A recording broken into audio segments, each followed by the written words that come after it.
Hello, teachers and administrators, and welcome to MISD Assessment's video guide to recording time to test on STAAR 3 through 8 assessments in spring 2016. This particular task has its roots in House Bill 743, which was passed by the Texas legislature in 2015. House Bill 743 mandates that STAAR assessments be designed so that 85% of students may finish them in a given time frame, depending on the student's grade level.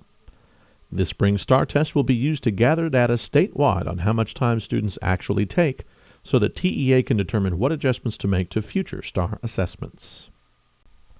Each test administrator will be responsible for tracking all students in the testing room using the mysterious agency use field that has appeared on answer documents for many years.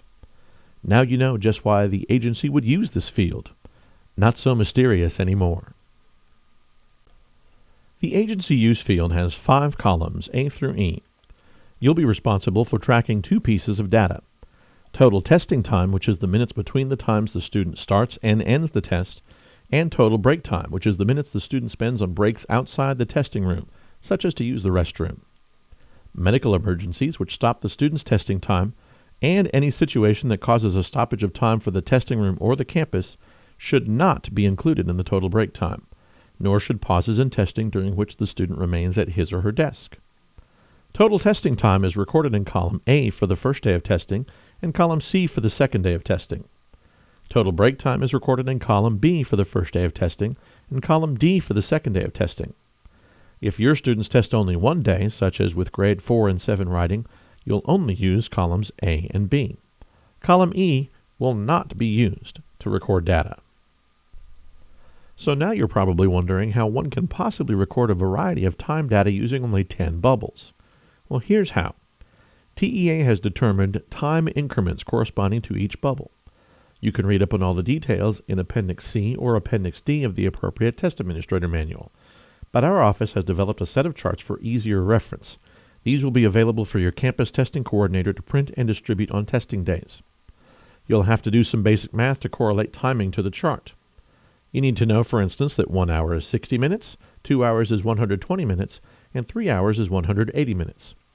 You'll also need to be able to figure out, for instance, that the difference between 10:40 a.m. and 11:13 a.m. is 33 minutes.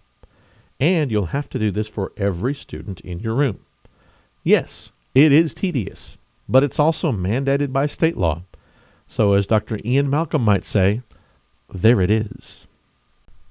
Now here's a sample situation featuring Aloysius, an 8th grader taking STAAR Math and Reading later this month. You can see by the time noted that Aloysius starts at roughly the same time each day but finishes the reading test in less time. You can also see that he takes 2 breaks during the reading test. The total testing time and break time for each day are noted and calculated in italics. You'll actually have to do the calculations for each of your individual students. On this sample, using the conversion charts, you would then know to bubble 6 for total testing time and 1 for total break time on day 1 using columns A and B. Then you'd bubble 4 for total testing time and 3 for total break time on day 2 using columns C and D. If you have questions or need additional assistance, contact your campus testing coordinator. Our hope is that despite the tedium, this process is relatively easy for all of you, and we hope this video has helped to that end. Thanks for watching.